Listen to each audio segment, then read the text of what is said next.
particulièrement Ngor ak Yoff village yi lébu yi démb yëngu na bu baax a baax ñu gis fa benn violence boo xamante ne bu doy waar la entre ñi nga xamante ne ñooy takk der yi ak population locale yi fa dëkk li ko waraloon nag coow la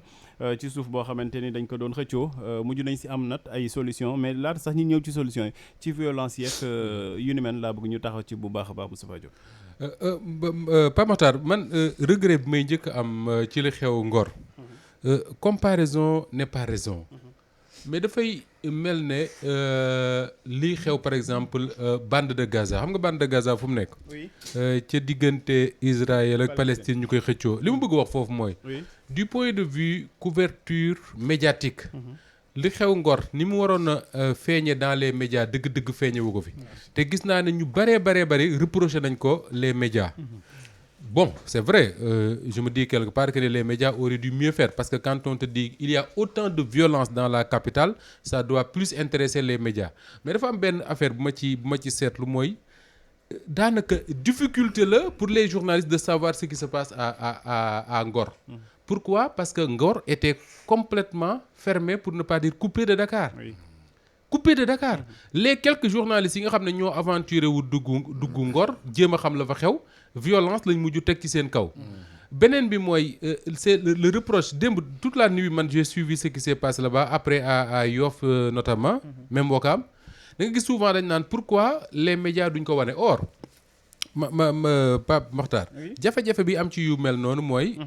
le média je donne l'exemple de Walfadjri par exemple Walfadjri c'est pas une chaîne YouTube c'est pas non plus une page Facebook boo xam ne Mame Birame mën na cee bind tout de suite ne y a 2 morts à Ngor après vérification il se rend compte que ne y a pas 2 morts y a 1 mort wala je ne sais pas quoi mu effacer ko tout de suite supprimer le poste comme on dit mais si jamais un média comme Walfadjri le dit dans ce pays mais tu vas voir les conséquences que ça va donner donc man j'ai l'impression que ni les gendarmes nu ñu ko wax sax bi ñuy opérer à Yoff ils ont réussi une première chose mooy fexe ba presse bi du fa dugg loolu je crois que sénégalais yi war nañ ci gën a bàyyi xel ci liy xew suñu réew mi mooy tey yaa une peur boo xam ne installé wu na dans les entreprises de presse et loolu dara waralu ko lu le CNRA parce que quand Walfadjri a mis en direct les événements de Mbacké lan la ko coûté une semaine de suspension de son signal. C'est vrai. Ce qui fait que tey réussir nañ que même sax yow boo ko bëggul de manière inconsciente soo bëggee wane yenn yi da ngay commencer di xalaat naan si je le fais qu'est-ce que ça va coûter à la maison et cetera et loolu bu commencer dugg ci xelu journalistes yi ñu doon rek ça veut dire que suñu liberté d'agir moom ñu ngi koy ñàkk. beneen bi mooy li ma la wax sànq mooy Ngor. c'était complètement coupé pour ne fermer ou couper de Dakar. pour nga xam dëgg-dëgg li xew ci Ngor. tu comptes sur les gens yi nga xam ne ñoom ñoo toog seen ay balcons di filmer ay scènes yoo xam ne yow journaliste bi amoo benn moyen d'authentifier ce que tu es en train de voir. loolu bokk na ci jafe-jafe yi beneen bi nag moom nga tudd sànq. mooy comment est-ce qu'on peut exercer autant de violence sur une population boo xam ne mais ñi ngi nekk ci benn village boo xam ne ku xam Ngor un peu xam comment ça fonctionne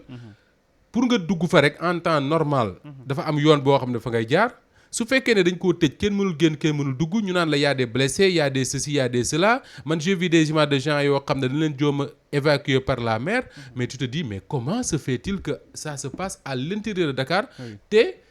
les Sénégalais seen bopp mobilisé wuñ sax pour dénoncer ce qui s'est passé à Ngor en tout cas cette violence-là je trouve ça particulièrement dommageable pour l'image du Sénégal mais également pour les populations de Ngor yi nga xam ne ñoom la dal seen kaw te li ci doy waar Pape moo di ne yooyu mën nañ wax ne réglé nañ ko de woote nañ waxtaan xawma qu'est-ce qu'ils vont faire mais ça va laisser des séquelles dans les relations même entre les Ngorois et les forces de l'ordre tey jii voilà Mame Birame relation yooyu sax nañuy des tuuti parce que buñ demee ba gis gendarmerie yi di exercer autant de violence ngay gis ci yenn images yi ay scènes yu doy waar yoo xamante ni da ngay jàpp ni sax ay rebelle nañuy xeexal wala sax ay ennemis Sénégal nañuy xeexal ay mbir yoo xamante ni wax dëgg yàlla du taaral démocratie du taaral aussi suñu réew bi di suñu gaal. tout à fait te xam nga exemple bi Moustapha jël sax dafa garaaw quoi. bande de Gaza. xam nga autant daan nga gis sénégalais yi di manifester en soutien au peuple palestinien pratiquement amatul puisque quelque part médias yi doon tax yeneen dëkk yi di xam lan mooy xew Palestine médias yooyu waxatuñu souffrance bi nga xamante ni Palestine israéliens yi ñu ngi koy teg palestiniens yi du ay RFI du ay France 24 du média traditionnel yi nga xamante nii ci ñoom lañ daan sukkandiku pour xam li xew Palestine c'est exactement la même chose maanaam dañuy def li ñuy def te monde bi du xam nu mu demee loolu terewul tey boo fa demee tey la palestiniens yi gën a sonn ci fitna goo xamante ni israéliens yi ñoo leen ko teg. c'est pas parce que médias yi waneetuñ ko que xeex bi amatul. très bien lii xew fële tamit c'est exactement la même chose ñoom xam nañ ne li ñuy def teguwul ci yoon ñuy escanter population bi te bañ nit ñi xam nu mu demee moo tax ñu ne journaliste du fa dugg le malheur nag mooy lan bu doon journaliste yi dugg nañ fa ba yor couverture la fay xew tergiversation yi nga fi dégg ci nombre de victimes yi du am parce que au moins daañu la jox des bonnes informations. très bien wala balaa ñu ko joxee vérifier. Absolument. mais bu nekkee les journalistes professionnels. aaye nañ leen ñu def seen liggéey. mais population yi nekk foofu nga xamante ni tey téléphone bu jar 15000 sax mën na filmer. mais bu boobaa ñoom ñooy def liggéeyu journalistes yi. te bu boobaa li journaliste bi di filtrer. te formation poussé ko mu koy def professionnalisme poussé ko mu koy def loolu du ci fekk amateur bi nga xamante ni li ko intéressé mooy na Sénégalais yi gis xeex bi nu mu demee. tout simplement. léegi nag pour en revenir li nga xamante ni moo xew moo waral coow li yëpp.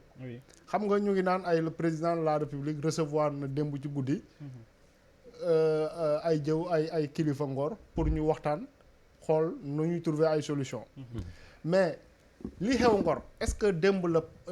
la commencé. non. pratiquement ci biir koor ga. ci biir koor ga. avant ñuy dem julli ji Korité déjà problème baa ngi fi woon léegi lan moo tax président de la République toog ba ñu naan am na ñu fa dee muy doog a woote waxtaan pour ñu trouver solution. mooy médecin après la mort. parce que en réalité dañoo jàppoon ne dañuy duma waa kër Ngor yi waa Ngor yi duma leen jël li ñu bëgg te coow du jib après mu féete boor. loolu moo leen të moo tax ñu mujjee woote négociation. duma waa Ngor yi te kenn du yëg loolu moo leen të moo tax tey jii nii ñuy woote ay négociation mais soo xoolee comment dire problème ba fa mu déparé ñu ne la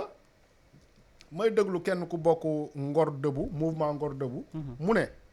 gendarme yi kat dañ leen a joxoon ab terrain depuis 2006 ñu nekk fa def nañ fa 17 ans après ñu ne dañ fay jóge puisque day taa ñu soxla beneen terrain ñu ne c'est le général Moussa Fall ci boppam moo ñëwoon ñu koy won les sites yi nga xamante ni bëgg nañ koo jox gendarmerie. mais depuis kañ un état organisé waa police wala waa gendarmerie ñoom ñooy jóg di xool terrain bu ñuy installé wu. ana ministère des forces armées. bi nga xamante ni moom mooy seen ministère de tutelle. xanaa foofu amul ab département boo xamante ni moom mooy occupé wu di xool yan terrain la ñuy installé ay brigade wala yan terrain la ñuy installé brigade wala léegi waa gendarmerie ñoom ñooy toog xalaat ne fii kat soxla na ab brigade dañu fay installé ab brigade loolu gendarmerie liggéeyam la. bonne question. mais loolu ça pose problème ba ñu nee nag dañu daje ci benn terrain boo xamante ni gendarme yi soxla nañu ko population bi ne non terrain bi kat mënuñu leen koo joxee noonu parce que ñun. sécurité baax na waaye bëgg nañ jàng bëgg nañ faju nañu xalaat hôpital nañu xalaat école coow li foofu la jógee ñu ne léegi gendarme yi ne leen dégager ñoom ba ñu bañee ci la ñu tiire dal ci kaw ay mag ay kilifa mais bu boobaa yow kay tu invites les jeunes ñu for ay xeer pour jàmmarloo ak yow puisque non seulement yow li nga bëgg a jël ci ñoom d'accorduñ ci mais nga dollu ci gazer seeni kilifa loolu bu doon ca départ ba la noonu parce que li may wax ni c'était avant julli bi bu doon ca coola ba mu déparé noonu te leer na ma ne président Macky Sall yëg na ko moo fi wax ne plus de 90% des alertes yu ñu koy def ci 9 sur 10 il l'avait dit voilà donc certainement defal nañ ko alerte boobu léegi lan moo tax woowuloon ñooña ca jamono joojo ñu jéem a trouver solution bu mu leen proposer dem c'est la grande question. Oui. Pour man lu mu def médecin après la mort la. Georges ñu bëri ñu ngi koy ñaawlu violence boobu pour yow lan moo ko mën a expliquer ñuy jël autant de violence di ko exercer ci population et aussi comme ni ko Mame Birame waxee bu nekkee gendarmerie dafa ñëw pour jéem a aar seen kaaraange xaw ma en tout cas jéem leen aar est-ce que jaroon na quand même ñi jaay doole comme ni ñu ko defee pourquoi privilégié wuñu li nga xamante ne mooy dialogue. le dialogue. waaw je crois que lu xew a démb Ngor wane na benn affaire c'est qu'il va falloir que sunu fa takk der yi xam nu ñuy gérer ab manifestation quelle que soit sa nature je crois que ay booy taxaw te ay kenn du wax nag kenn du encourager cette violence là maanaam dinaan xale yi nañu jóg jaamaarloo ko takk der yi loolu kenn du ko mën a promouvoir nga wala nga koy encourager mais encore une fois takk der yi nañu xam naka la ñuy gérer xam ne ñooñu ils sont pas en face des Chinois wala nangam ay Sénégal la ñuy jaamaar lool seen rakk la ñuy jaamaar lool seen papa seen yaay donc nañu xaw a calculer am un truc parce que bu ñu yaakaar rek da ngay sànni benn lacrymogène wala nga commencer di def comme ku nekk bande de Gaza comme ni ko gars yi di waxee mais mooy arranger problème bi non parce que plus violence bi di dem plus répression bi di dem plus ñi ngay jaamaar lool mais daal di radicaliser wu parce que démb gis nga ñoo xam ne dañu ne woon seen bakkan nañ si teg tey te xam nga jaamaarloo boo xam ne nag guddi la dafa xaw a métti loolu nekk xëj na si gis nañu. mais Yoff dem ba 3 heures du matin ñu ngi xeex. Yoff ba 3 heures du matin 3 heures du matin. mais démarré wul ci guddi gi toute la journée. oui toute la journée mais bu guddi bee gën a graaw. bu guddi bee gën a graaw te xam nga c'est comme seen première jaamaarloo bi amoon le vendredi avant la Korité. boobu ñu ngi doon xeex ba 5 heures du matin. 5 heures du matin ba sax am na ñoo xam ne dañu ne woon est-ce que suba Korité gars yi dinañu mën a julli di Korité foofu ca Ngor. parce que les jeunes étaient déterminés ñu fii duñ si bàyyi kenn mu ñëw. te Georges dogguma la gis nga li ngay wax sànq ne prévenir mieux vaut prévenir que guérir gis nga bi ñu xeexee ci veillu Korité bi xeex boobu ngay wax jusqu'à 3 heures 5 heures du matin. man j'ai entendu des gens de Yoff dire que ni ñu bari ci seen jeunes yi dañoo dem Korité ji à Nimzat xaw ma je crois que fa lañ dem. et que bi ñu déggee coow li ils ont dit que dañuy anticiper ñibbisi pour fayu pour bokk ci xeex bi à partir de cet instant là je me dis foofu la autorité yi waroon a wootee bu ñu wootewul avant moment boobu bi ñu déggee la waroon nañu woote parce que boobu ça commencé di jël ampleur boo xam ne nekkatul jeune Ngor yi rek mais presque collectivité lébu yëpp a jógoon parce que jour boobu Wakam comment on appelle ça encore la Cambérène dem na sax ba ñi nga xam ne ñoo waa Bargny ne ñun dañuy nari soobu si xeex mi ñëw jàppale suñu mbokk lébu yi donc je crois que affaire yu mel noonu dañ ko war a éviter si réew mu mel ni Sénégal loolu buñ ko éviter wul lu xew démb si fii si Ngor mënoon na indi ay jéye yoo xam ne ce serait irréparable te déjà irréparable sax am na parce que bu ñuy commencé naan am na ñu si faatu si loo xam ne mënoon nga ko régler en un temps record mais loolu un seul mort rek benn nit rek bu ñàkkee bakkanam si affaire yu mel noonu c'est déjà trop. dañuy wax souvent si ñu ñàkk seen bakkan dëgg la moo gën a métti et tout mais am na ñoo xamante ne dañ siy jël ay blessures yoo xamante ni mais xam nga ay séquelles la leen bàyyi toute leur vie. xam nga c'est pas pour rien que Sénégal am na ay agents de renseignement yoo xam ne mën nañ la ne lii commencé di raam si ñàkk bi la jëm. donc depuis combien de temps presque 2 semaines. xeex bi en tout cas xuloo baa ngi sur le terrain le feu couvait tout le monde le savait moi je crois que bu boobaa nag la ñu waroon jël des mesures bu ñu xaar ba am yegg si situation bi door naan dañuy woote dialogue à 2 heures du matin 3 heures du matin loolu mënoon nañ ko def depuis avant la Korité bi comment affaire bi xeex bi commencé est-ce que c'était pour sortir Sonko bi alors donc bu ñu demee ba woote heure boobu Georges balaa ngay continuer répondre kii bi lii la Mame Birame wax est-ce que aussi effectivement du loolu moom moo tax ba ñu précipité def seen dialogue waaw non mën na loolu am na lu mu si joué parce que effectivement Ousmane Sonko ba mu génnee wax boobu il faisait ay 21 heures te bu président Macky Sall wootee pour waxtaan loolu c'est presque ay minuit wala quelque chose comme ça 1 heure du matin donc bañ fay yegg ñoom waaw buñ fay yegg ay devait faire ay 1 heure du matin donc ñooñu certainement dañu xamoon ne par exemple dem nañ ba xam ne nag lii bu si président jógul bu si président waxul kenn xamul lan moo war a xew suba fii ba suba lan mooy xew lan moo nar a xew fii ba suba parce que effectivement discours Ousmane Sonko bi c'est pas du doon discours caaxaan ku ko dégg nekk lébu da ngay naan mais su ma toogee suma kër tamit maa ngi nekk traître te loolu c'est extrêmement dangereux encore une fois lii mënoon nañ ko régler moo gënoon ñu bàyyi ba affaire bi tàng ba affaire bi lakk ba dëkk bi di lakk ñu doore woote à 2 heures du matin ne leen léegi damay def le jugement de Salomon maanaam ku nekk ma dagal ko 6000 mètres carrés kii jël 300 mètres carrés mais 300 mètres carrés en vérité li Mame Birame wax moo am su fekkoon ne waa Ngor yi ñaari fan ñett du mënal leen si xoqatal leen ñu dem toog seeni kër noppi. defuñu résistance mais heure bi fekk dañ koy nettali dañ naan Ngor xeexoon na ci mais ña ngay tabax di dem. mais le fait que non seulement ñu résister ba pare boole ceeg les réseaux sociaux aidant fekk tey jii nii nit ñi même bu ko média classique yi wanewul dañuy xam la xew. boole ceeg Mame Birame wax na ko sànq danger wu. Le fait que journalistes yi amuñu accès foofu mooy Mame Birame Georges bu ñu fa nekkoon ñoom bala ñu lay annoncé ne y a un seul mort danañ koy teg fu leer mais quand tu lis les réseaux sociaux démb da ngay dégg des chiffres qu'on donne qu'on revient sur ça et exactement c'est ça le danger de ne pas laisser danger wu bañ a mais y a pire que ça c'est-à-dire am na benn instant nit ñi doon wax ne am na sax ay takk der yu ñu faray oui loolu mooy alors que c'est pas vrai moo tax démb ci suma page Facebook je l'ai même alerté j'ai lu ça il faudrait pas lii moo tax li xew Ngor tey nag daf ma jox benn idée xam nga parfois gars yi ne la presse classique est en train d'être remplacée par voilà c'est cette presse 2.0 mais différence bi mooy nga bàyyi journaliste yi professionnel ñi nga xam ne loolu mooy seen liggéey ñu dem def seen liggéey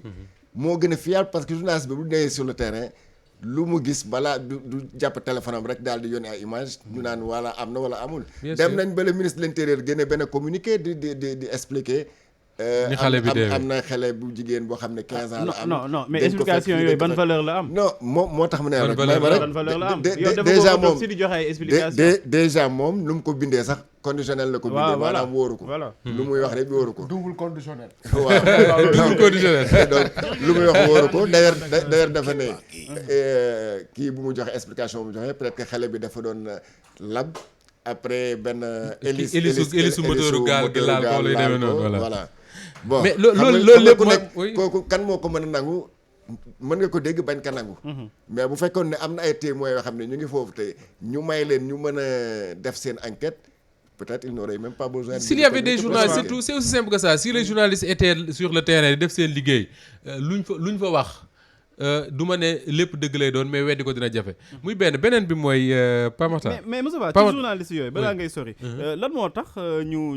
ñu tere journaliste yooyu ñu def seen liggéey parce que am na aussi benn journaliste Ngoné Saliou il paraît que dafa doon def live ñu interdire ko tout simplement. mais li ci gën a choquant sax mooy quand tu regardes certaines vidéos saaga ndey yi nga xam ne moom ngay dégg ñu koy échangeante entre yenn manifestants yi ak yenn takk der yi wala yenn takk der yi ak sax journalistes yi man da nga naan mais c'est pas possible quoi c'est-à-dire que tu as l'impression que ni ñii jëflante wuñ ak seen i mbokki sénégalais quoi c'est comme si il y a une haine extraordinaire qui s'est installée entre des gens yoo xam ne waruñu nekk dans des camps différents parce que man jàpp ma ne takk der ak manifestants c'est des gens qui sont dans deux camps différents man jàpp ma loolu ñii dañuy manifester parce que dañu am leen naqari ñii am liggéey bu ñu leen sant mooy liggéeyu maintien de l'ordre boo gisee manifestation yi fa njëkkoon am ci biir koor gi mais c'était étalé dans tous les sites internet Ngoné Saliou boobu ngay wax elle était à l'intérieur di filmer di wane et tout il y avait aucun souci mais bii pas les gens ont fait exprès je ne sais pas lan lañ ci jublu woon mais en tout cas fexe ba yenn image yu bañ a génn et loolu kuy def maintien de l'ordre rek nar koo teg ci yoon doo indi jafe-jafe yooyu je ne pense pas tey soo xoolee France quand dem nañ fax ñoom les policiers dañ leen obligé ñu embarquer ay caméras seen oto yi ñenn ñi dañuy takk ay caméras sax ci seen casque yi parce que dañu bëgg seen travail de maintien de l'ordre boobu ñu koy def en respectant ak yelleef ñi nga xam ne ñooy manifester amuñu droit di leen violenter amuñu droit di leen def dara man gis naa en France benn gendarme boo xam ne Pamata dafa toog ci biir auto gendarmerie ak caméra buy filmer à partir de l'intérieur du véhicule mais Pamata da ngay gis manifestants yi yor ay ñoom yoruñu xeer de ay kii lañ yor boule de pétanque xam nga boule de pétanque mais di ko dóor ci oto bi ba oto bi di yëngatu yow da nga naan gendarme moom dañ koy rey mais il est resté zen parce que son travail c'était de faire en sorte que ñu xam la violence bi nga xam ne moom la gendarme yi di subir et non violence bi gendarme war a exercer ci kaw manifestant bi léegi nag boo ñëwee Sénégal c'est le contraire que tu vois moo tax Cheikh Bara Ndiaye di wax ne foo gisee doomu tubaab muy dox ne ci jàmm ne ci fitna ñu koy bëgg a fitnaal su gisee alkaati mi ngi ci jàmm Sénégal nag boo gisee doomu Sénégal di dox ne ci jàmm ak salaam bu gisee alkaati mi ngi ci fitna et c'est ce paradigme là pour man qu'il faut changer les policiers les gendarmes dès qu'ils apparaissent quelque part on doit se sentir en sécurité et non le contraire acca Mame Birame beneen mbir boo xamante ne aussi gis nañ ko ma dool ma am lu ma si dool tuuti rek vas-y pour expliquer un peu li tax xëy na ñoom ñu teg ci seen bakkan que journalistes yi duñ fa teew xam nga yaa ce qu'on appelle l'effet contagion maanaam lii xew na benn béréb wane nañ ko ñeneen gis nañ ko di def la même chose tey Sénégal les litiges fonciers fu ne la am dafa am ñoo xamante ne nii dañ leen a noggatu ñu muñ accepter injustice bi ne amul problème mooy booru. xoolal li xewoon Mbane yaayu Mor Dom du temps de Wade. très bien sànq maa ngi expliqué ne CICES bañ koy sanc c'était 107 hectares. ba ñuy doog a sanc CICES tey matul sax 30 hectares. wallaay lépp ay kër la. ay maanaam 70 hectares jël nañ ko fii CICES def ko ci loo xamante nii benn sénégalais mënul la ko expliquer léegi bu ñu déggee waa Ngor ñu ngi jàppante bu metti ñu koy filmer mais yaa ngi imaginer yeneen dëkk yoo xamante nii teg nañ leen la même situation ñu waroon a ñaxtu mais jàpp ne jaru ko wala ndogalu yàlla la garaawal comme ni ñu koy waxee souvent ci dëkk bi mais bu ñu jékki-jékki gis waa Ngor di xeex pour 1 hectare. mais imaginer ñooñu dañu naan la solution c'est ça. est-ce que mën na ko sax yaakaar naa 6000 mètres carrés la. 6000 mètres carrés waaw mais bu ñu gisee ñee di reyante pour 6000 mètres carrés lu matul 1 hectare te alors que ñoom ñu nangoo bàyyi des hectares et des hectares pour benn promoteur boo xamante ni xamuñu fan la jógee. benn étranger boo xamante ni xamuñu ban dëkk la bàyyeekoo. ñëw tëdd ci seeni suuf ñu menacer leen intimider leen ba ñu mujj toog noppi bàyyi jàpp ne kat finalement amatuñ solution bu ñu jékki-jékkee gis ay nit di xeex pour même solution bi mais nu ñuy def loolu ñoom tamit jóg